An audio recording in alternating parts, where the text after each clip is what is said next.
Thank you so much for staying with us. It's time for some cricket right here on the SportsMax Zone. Well, early on Tuesday, the West Indies announced their 15-member squad to contest the upcoming Women's White Ball Tour of England, set for May 21 to June 8. There are two changes to the Hayley Matthews-led team that featured in last month's ICC World Cup qualifiers. Jamaican all-rounder Chanel Henry misses out through injury, with countrywoman Rashada Williams being dropped. Well, they will be replaced by Guyanese all-rounder Liliana Grimmon and Kitishan fast bowler Jazara Claxton. Well, following their unsuccessful qualifying campaign, head coach Shane Deitz is eager for his team to execute. This is what he says. The talk is cheap off the pitch. We're going to put that talk into action and go out against England and play some good cricket. We've got the first T20Is first, and that's where we've played our better cricket in the past 12 to 18 months. So we're looking forward to getting the tour off to a good start and to play some good attacking cricket the West Indian way. Well, our international cricket commentator, Nikhil Uttamchandani, he joins us to discuss the team assembled and contextualize just how big a blow Chanel Henry's absence will be. Nikhil, welcome to the show. How are you? Hi, Maria. I'm well, and always nice to see the full complement of the team there. So hello to everyone in the studio. Thank you, Nikhil. Yeah, it's a lot more fun when all of us are on set. But, they miss you, Maria. They tell me that, but they just don't want to admit it. But they do miss you when you go away. Yeah, I actually heard it on television. Ricardo was telling the viewers, and I was really shocked. I had to turn off the TV after that. But He's changed a lot since his new position. But anyways, let's get into the cricket. Yeah, let's talk about the girls now. So we saw the team earlier today. I think the omissions were glaring, of course. The omissions were glaring. But just on paper, Nikhil, your first assessment, initial thoughts when you saw the team. Initial thoughts, Maria, is that the team is quite inexperienced. You look at the people that have been added to the team, a 19 and 20-year-old. I even look at some of the members in the team, Shanika Gajnabi, Grimmon, Shanilia Glasgow. It's obviously a team that I think is in transition, much like England are when you think about a new coach and captain. But it's going to take a lot for the West Indies, as subpar as England have been if you think back to the Women's Ashes. When you think about the quality just on paper and you line up the two teams, it's going to take a lot for this West Indies team to overcome England in either of the formats, and probably will be a lot dependent on Hayley Matthews again. But also I'm going to put Shemaine Campbell into this category, specifically because of her ability against the spin, and even more now in that middle order with no Chanel Henry. Yeah, Chanel Henry, and it's very glaring, her omission, mainly because of injury, picking up that leg injury in the T20 Blaze competition. And as a result of that, she will have to miss out on this competition. I spoke to her earlier today just to find out, how she's feeling and everything. And she said to me that she's going to see the doctor on Thursday, and then she'll be able to just give us a clearer picture. Because, she can't explain what happened. She'll have to get proper medical advice on what's going on with that leg injury. But, Nikhil, from a cricketing standpoint, let's talk about the miss that Chanel Henry will be. She is the second leading run scorer at the ICC World Cup qualifiers that took place. She got 171 from 5 innings, her strike rate 150, and I haven't even started talking about the impact she makes with the ball. What a miss. Yeah, certainly. I think, first of all, Chanel Henry's batting has evolved and her form has been excellent throughout the year. When you think about that event, the World Cup qualifiers, you think about the Women's Premier League, where she went and blazed the 50. You also think about the T20 Blaze, where she scored 100. So it's great to see that there's been a translation of her form from tournament to tournament. It means she's confident. And obviously, we know what she brings to the West Indies with her bowling exploits.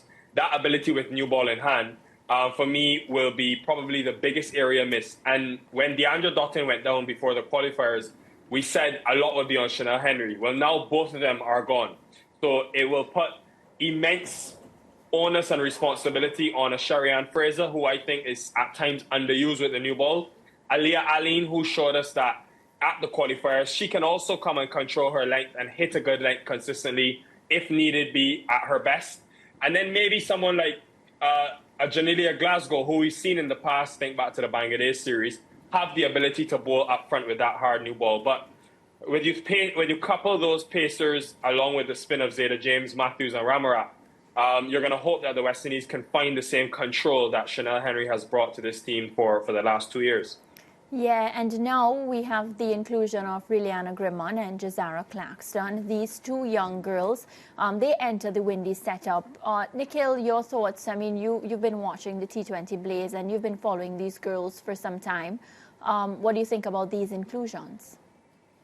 Well, I'm happy to see that someone is being rewarded for domestic performance. Liliana Grimmon was impressive with her temperament, I thought, in that Guyana team. Obviously, the fact that she opens the batting, will be interested to see if she does get an opportunity where she's worked into the order. But when I look at her characteristics, I see what Shane Deitz is after, and that's someone who can put pressure on the opposition.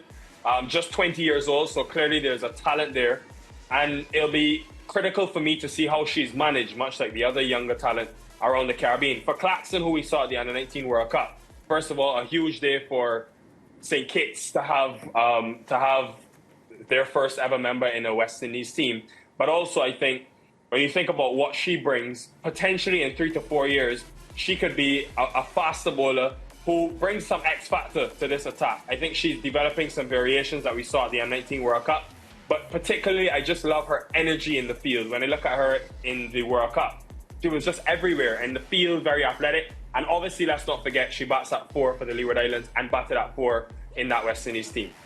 Yeah, I was thinking about her qualities as a player, Nikhil, and you've seen her a lot more than I have. So could you assess her skills more directly? Because she only had 1 wicket in the T20 Blaze, but she averaged about 20 in batting.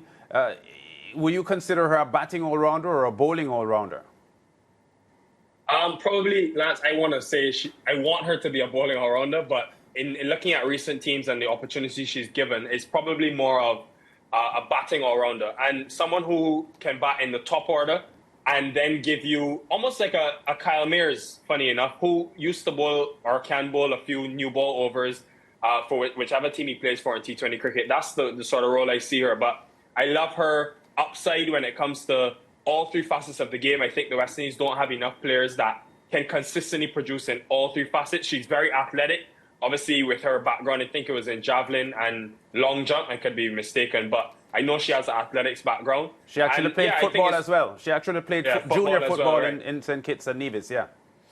Right. So I'm all for getting younger players around this group. I think about a trip to England after an 19 World Cup that she would have been at to be around the Hayley Matthews and be around the Stefani Taylors. I only think it's going to help with the upscaling of some of these younger players. So I'm all for it. I think she's an exciting talent. And yeah, we'll see if given an opportunity. I would be excited to see if she does get a chance, given that we could expect some swing in England. Yeah. Yeah, I just wanted to say to Nikhil that Jazara is a true all-rounder, not just in cricket, but in track and field as well, because she's more than just a long jumper. She is an heptathlete, and that is 7 events across 2 days. And the last time she was at Carifta, that was the event she contested as well. So she's a true all-rounder, Nikhil and Lance. Yeah, and football as well.